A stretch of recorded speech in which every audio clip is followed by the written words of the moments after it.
Tonight we're going to be talking about the leftist strategy and what we can do to fight back. All right, so should we be alarmed? Should we be alarmed? So we have this little cartoon up here. My calculations indicate we're slowly boiling alive. I don't feel anything. Alarmist. All right, who remembers this? Drew Brees said, "I will never agree with anybody disrespecting the flag of the United States of America or our country. Let me just tell what I see and what I feel, and you know the rest," right? I remember hearing him say that for the first time and being like, wow, that's exactly what I would have said. Well, next thing we know, he apologizes once. He apologizes twice, maybe 3 times. And guess what? Even his wife has to apologize as well. And I remember thinking like, whoa, you're not allowed to say that anymore without apologizing? Yikes. And then I also remember Taylor Swift. She was non-political for a while. She was non-political, and then she had to jump into the fight in 2018. Everything is becoming political. And we have even advertisements are becoming political. You've probably seen all kinds of them, are just political now, right? This, to me, I'm 36. This is a new thing for me. This is a new thing. And so the point I'm trying to make here at the beginning is I think the temperature is being turned up on us. And are we realizing it? This is in a video game. Kids playing video games, they get a little message about Black Lives Matter. Animal Crossing, there's 11 million people across the world playing this game. And you can get some skins in there and some other stuff that's all about Black Lives Matter. And then we have the NBA wearing Black Lives Matter shirts. Listen, I'm fine with the message Black Lives Matter. I believe that all lives matter. And I don't think I should have to apologize for that. Thank you very much. I believe that all lives matter. And this is really something worth looking at here and realizing. What's going on with their names? They've changed their names into slogans. They've changed their names into slogans. Say their name. And there's all kinds of different slogans if you've watched the NBA. I haven't. But they've actually changed their names. And if you know history, you can look back and see that we've seen this before.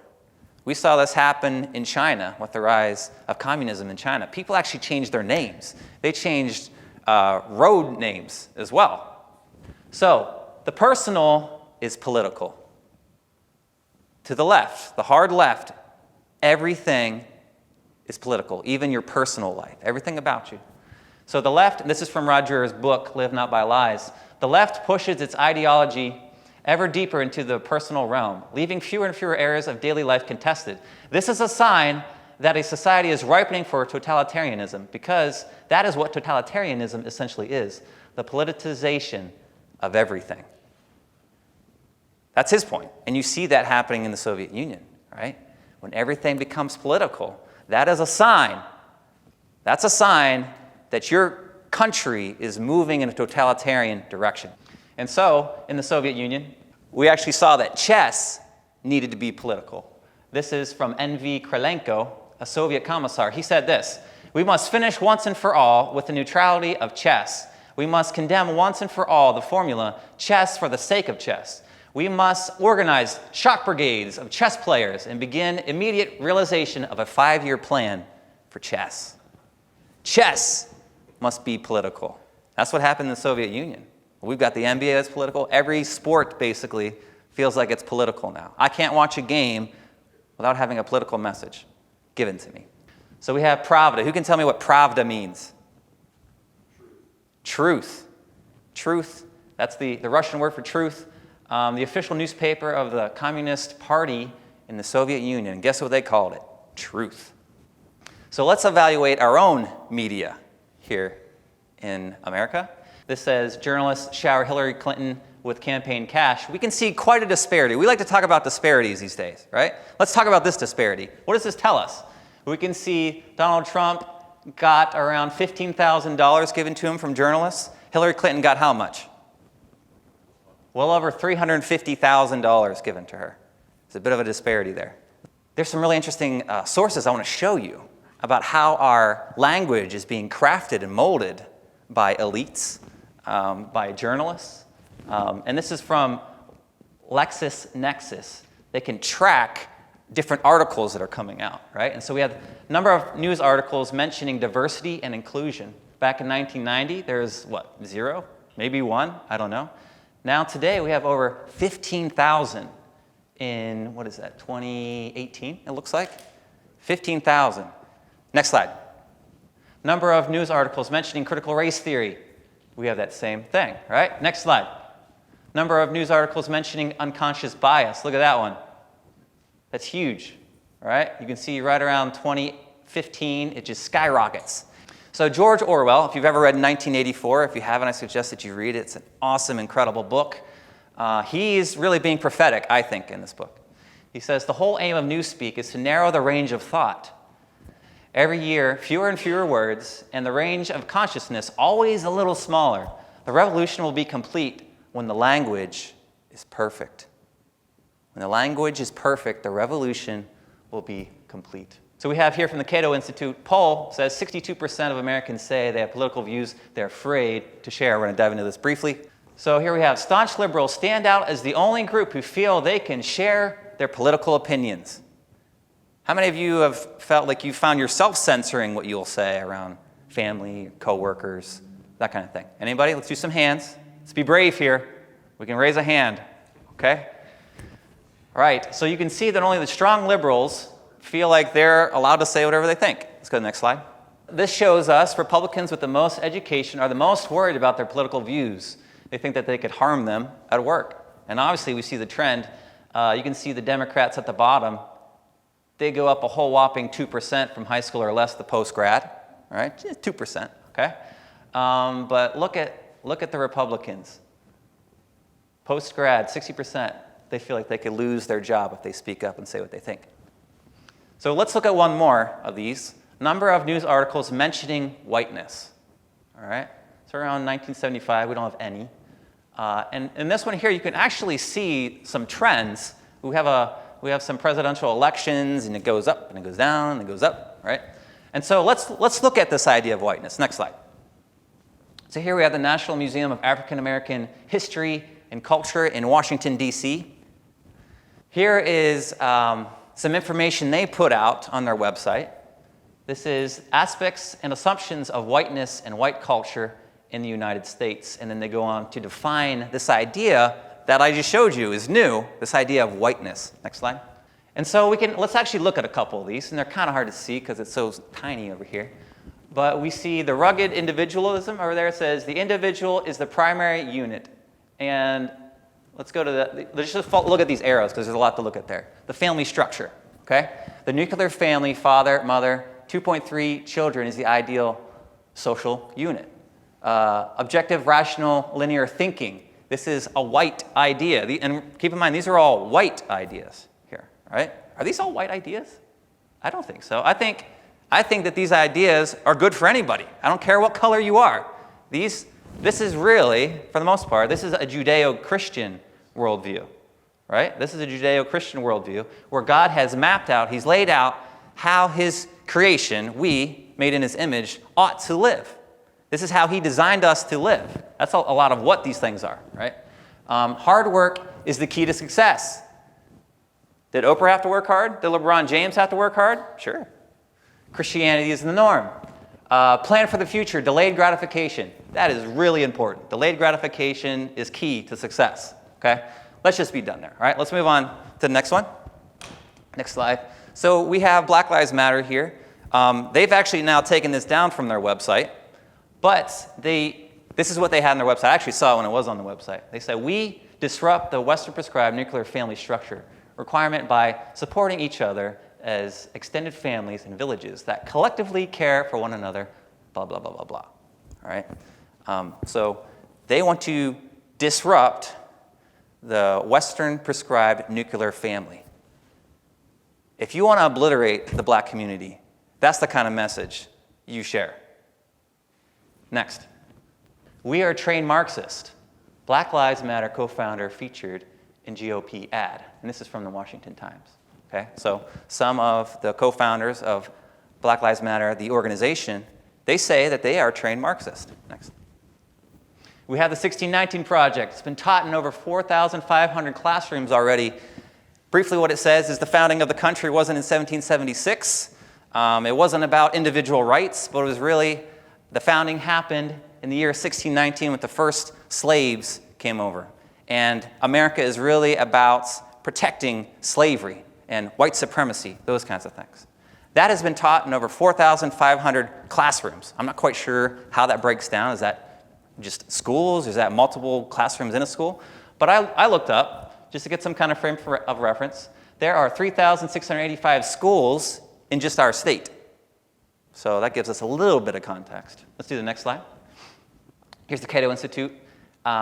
They gave an autopsy report on the 1619 Project. This is not serious history.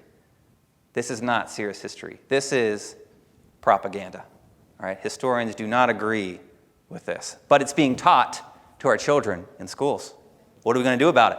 So are our founding fathers, are they villains or are they heroes? Fox, they did a poll on this. The question is, in general, do you believe the founders of our country are better described as villains or as heroes? And so we see, if we go to the far left, the total number was 15% of the country, everybody, 15% said that they were villains, and then we have 63% said they were heroes, and the rest didn't know or something, okay? But if we go to the younger, 30 and under, what do we see? We see that 31% of those under 30 believe that our founding fathers were villains, and just 39% think that they're heroes. Does that tell us something about the trajectory of our country? That's the future of our country. So this is from Pew Research. Democrats and Republicans more ideologically divided than in the past. And we can see that there's this divide going on here. All right? We can see that we can feel it, I can feel it, and we can see it also, right? In pictures like this. We can see that the country's splitting, that the fabric of our country is splitting in two. And here's a representation of that. Has the right changed? Is it the right that's pulling away? I don't think so. Because we have instances of these new leftist policies. What are some of these things? I just threw some of these together. This idea of open borders, universal health care, universal basic income, the Green New Deal, curtailing freedom of speech, free college, et cetera. You could throw in a bunch more if you wanted to. So why is the country dividing? That's what we're going to look at. Is this something that's just happening naturally, or is there some kind of plan behind all this? So here's Saul Alinsky. This guy's pretty pivotal for the left. He's the one that created this idea of a community organizer, this idea of getting the community together around some kind of common cause and working towards that. All right. And so the first time I heard about it was when President Obama said that he was a community organizer. Right. And then I also learned that Hillary Clinton, she wrote her college thesis on this guy and interviewed him a couple times, which is interesting. And here's what he says. Before men can act, an issue must be polarized. Men will act when they are convinced that their cause is 100% on the side of the angels and that the opposition are 100% on the side of the devil. He knows that there can be no action until issues are polarized to this degree. So if we can just go back to that graph real quick, right? That is actually a picture of polarization, right? People being pushed apart. And that's exactly what Saul Alinsky's talking about. And he was working in the 70s, right? But many people have adapted his ideas to fit the needs, the political needs of today. So you need to polarize everyone, okay? Split people apart. So what really is this polarization? This is actually a cognitive distortion, is what it is. It's black and white thinking. Polarization is great for starting a revolution. You get people fired up, right? You get them angry at the other guys. But how good is it at keeping people together? How good is it if you want to use this in a tolerant democracy? There's no tolerance for somebody who's evil, right? Very little tolerance for that. So here's an example of Saul Alinsky's work. This is Willis, branded segregationalist. It's official. Many liberals during our attack on the then school superintendent, which was Willis, the guy I just showed you, were pointing out that after all, he wasn't 100% devil. He was a regular churchgoer, he was a good family man, and he was generous in his contributions to charity. Can you imagine in the arena of conflict charging that so-and-so is a racist and then diluting the impact of the attack with qualifying remarks such as, he's a good church-going man, generous to charity, and a good husband? There's an example of it, right? You got to make him look as evil as possible. And let's just stop here. We need to make sure that we're not doing that to the other side. There are people that just have different ideas about policies and that sort of thing. We need to make sure we don't allow our passions to run away with us, all right? That we use our minds, that we keep our heart in check, all right? Vladimir Lenin said, "Give me 4 years to teach the children, and the seed I have sown will never be uprooted." So we're going to look at that now. The social and political views of American professors. This is by a Harvard professor and a George Mason University professor. This is from 2007, so it's pretty old stuff, and it's probably gotten worse since then, but this is the best I can do. They asked them about their beliefs and that sort of thing. And you can see that social sciences, 24% said they were radical activists and Marxists, all right? And this is in, what did I say, 2007. And then humanities, not as bad, but kind of close, okay? And so this is a really fascinating study here. Let's read this together. He says, there are more conservatives on the 9-member United States Supreme Court than there are on the 120-member faculty. Should I read that again? There's more conservatives on the Supreme Court than there are on the 120-member faculty at Georgetown Mason University. That's hard to imagine, but that's what he discovered. Moreover, the ideological median of the other 117 seems to lie not just left of center, but closer to the left edge of the Democratic Party. They're more radical than the Democratic Party, is what he's saying. There are many further left than that, but at least there are three conservatives. And the good news is that this number has tripled in the last decade. So they used to have one. Now they got three. They've tripled. That's kind of fun.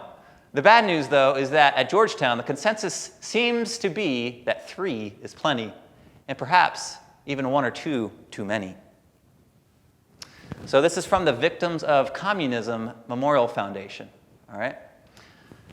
They asked, would you support the gradual elimination of the capitalist system in favor of a more socialist system of the government? And let's just look at the Gen Zers and millennials for our sake, okay? We see that Gen Zers, 31%, support gradually eliminating capitalism, moving towards a socialistic system. That's more than the ones that oppose it. Why? Well, I think we're discovering why. Do you think America is among the most equal societies in the world or among the most unequal societies in the world? And you can see that Gen Z and the millennials, they both think that we're more unequal than equal. How did this happen? So that's really a history question. Anytime you ask, how did this happen? We're asking a question about history. So we're going to do just a little bit of history here. So we have Karl Marx. He said, let the ruling classes tremble at the communist revolution. The proletarians have nothing to lose but their chains. They would have a world to win.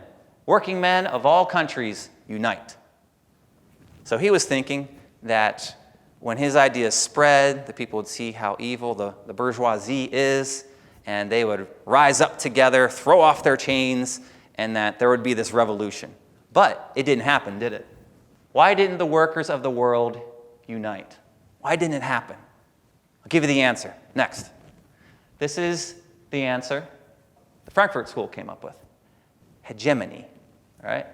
So this is Antonio Gramsci. He's the one that pioneered this idea. Why didn't Marxism take off, all right?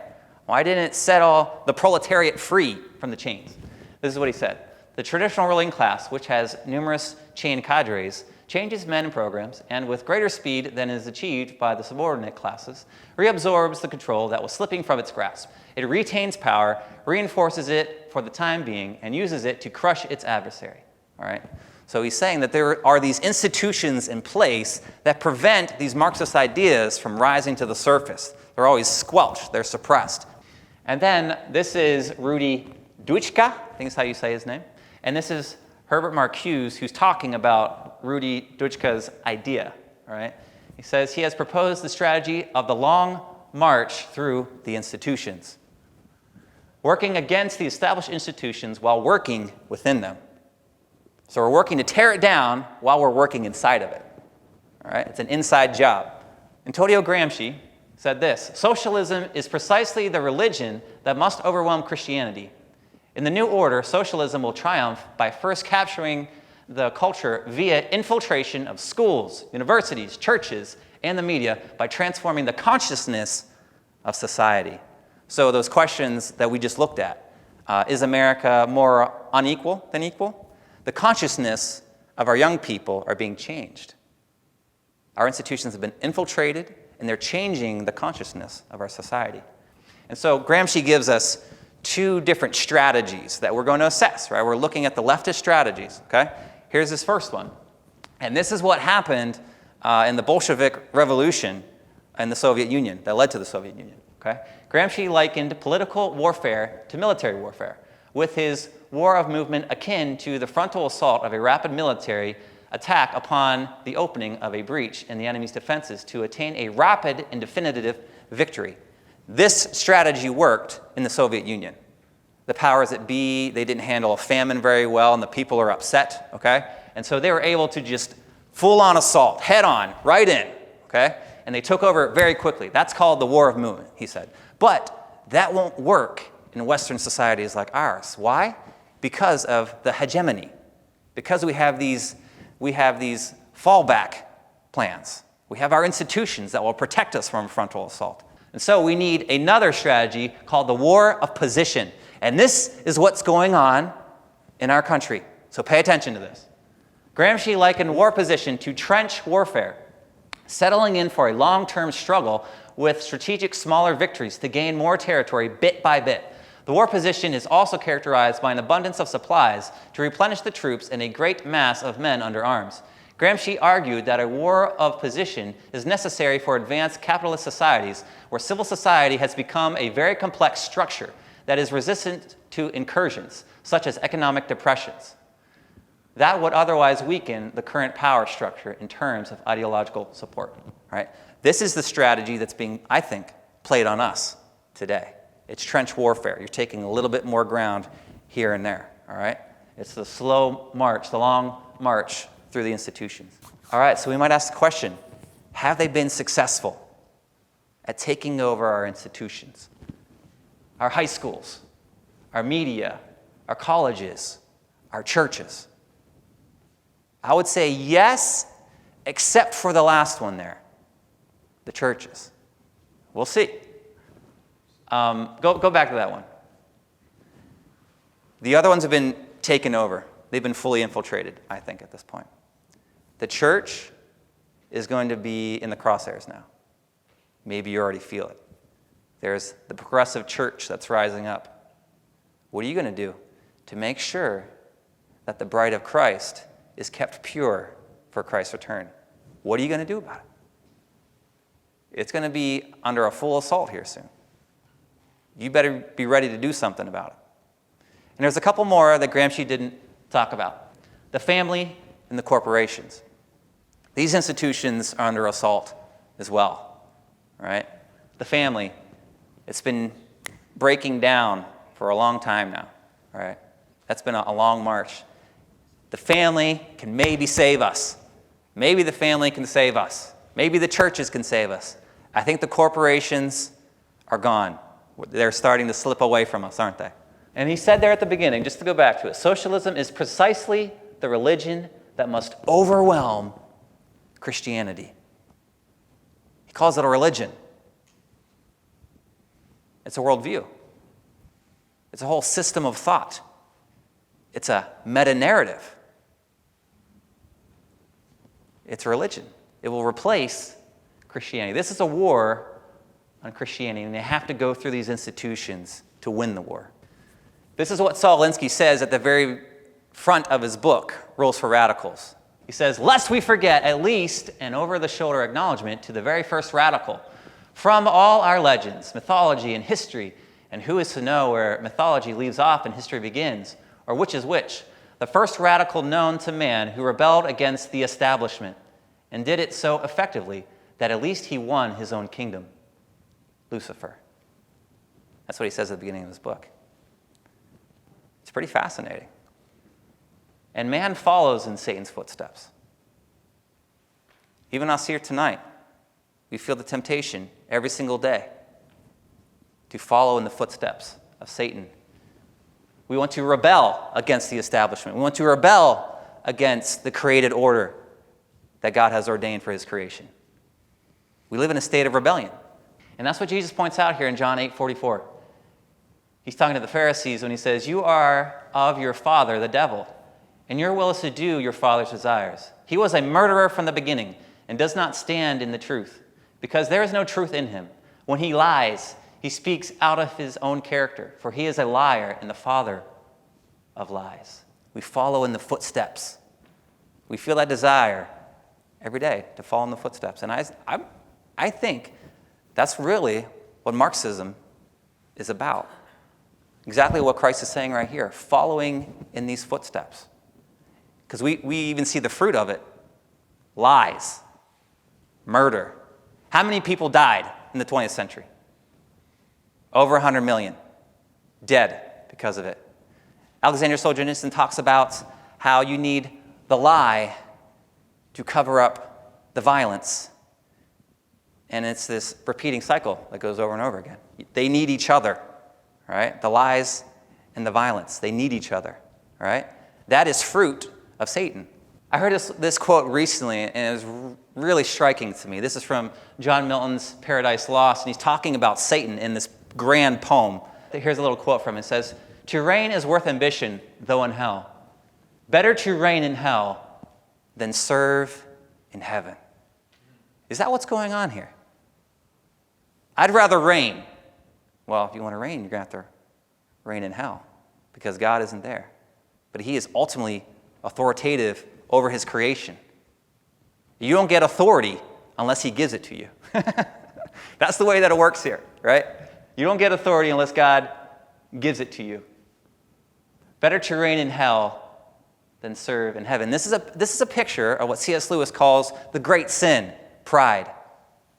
That is the great sin to C.S. Lewis. Pride. You know what? I want to do things my way. I want to do things my way. I want to reign. Well, if you want to reign, you got to reign in hell. So be it. Give me what I want. Is it too late?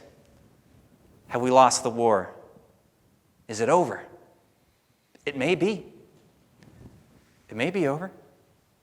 Maybe I've woken up too late. This thing's been going on a long time. I just woke up to this battle, right? A lot of people are slowly waking up. Is it too late? Often what looks like defeat to us is victory to God.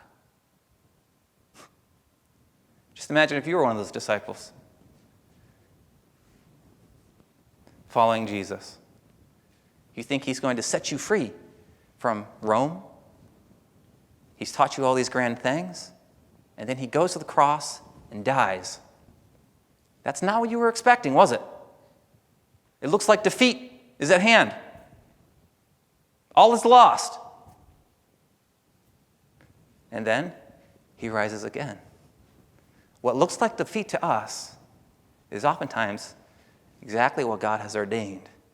And this is an idea that Tolkien talks about, J.R. Tolkien, this idea of eucatastrophe. This is a really cool idea. So we have catastrophe, there's bad things, tragedies that happen in life.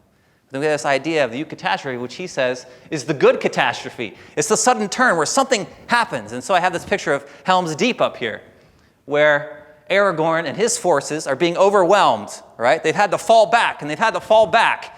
And they're doing one final ride out into the orcs, and they think it's over. They're being overwhelmed. And then what happens? Up over there on the hill, Gandalf comes up over the hill. He's brought the Rohirrim with him. This is a beautiful picture of what Tolkien says is a eucatastrophe, the sudden turn from tragedy to something good. What looked like what was defeat is ultimately this beautiful victory. And you see that over and over again in his books. You see it in C.S. Lewis, where Aslan dies on the stone table and rises again. Lucy and Susan don't understand it. How could Aslan die? But then what? He rises again and cracks the stone table. Galadriel says, "The quest stands upon the edge of a knife. Stray but a little, and it will fall to the ruin of all." That's where we are, I think. We are so close, I believe, and I hope I'm wrong about this, to losing our country. What I thought I would pass on to my kids someday may not exist for them. It stands on the edge of a knife. She says, yet, hope remains while the company is true. This is awesome. Okay, this is awesome. All right, so we're at the end of Lord of the Rings. Gandalf's grand plan, the best he could come up with, is to send a bunch of small little hobbits who don't do anything. They don't do battle, right? You guys are going to take this ring into Mordor. That's the best we got, okay? This whole thing's hanging on the edge of a knife here. Don't mess it up or anything. And so it looks like, well, he has to get Sauron's attention. I don't know. See if maybe they can get this ring into Mount Doom. I don't know. That's the best we got. And so he goes out there, and they get surrounded by the forces of Mordor, all these orcs, and they're going to lose unless fate intervenes. And so obviously, the battle looks lost to them. And this is what Aragorn says. He says, sons of Gondor, of Rohan, my brothers, I see in your eyes the same fear that would take the heart of me. A day may come when the courage of men fails, when we forsake our friends and break all bonds of fellowship. But it is not this day, an hour of wolves and shattered shields, when the age of men comes crashing down. But it is not this day.